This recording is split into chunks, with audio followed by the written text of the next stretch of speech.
చేసిందని తిట్టేస్తా, కొట్టేస్తా, పొడి చేస్తా అని మనం. తిట్టినా, కొట్టినా, పొడిచినా, పోసినా అందరూ ఒకలా ఉండరు అనుకునే పిచ్చి వాళ్ళు.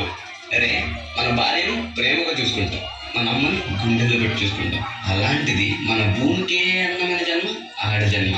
ఇంకా వాళ్ళందరినీ ఇంకెంత మర్యాదగా చూసుకోవాలి. వాళ్ళ మౌనం, వాళ్ళ చాతుర్యం మనం కాదు, మనకి ఇచ్చే రెస్పెక్ట్.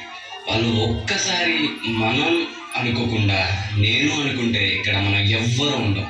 ఎందుకంటే మనందరం ఆడవాళ్ళ కడుపులోంచి వచ్చిన వాళ్ళం.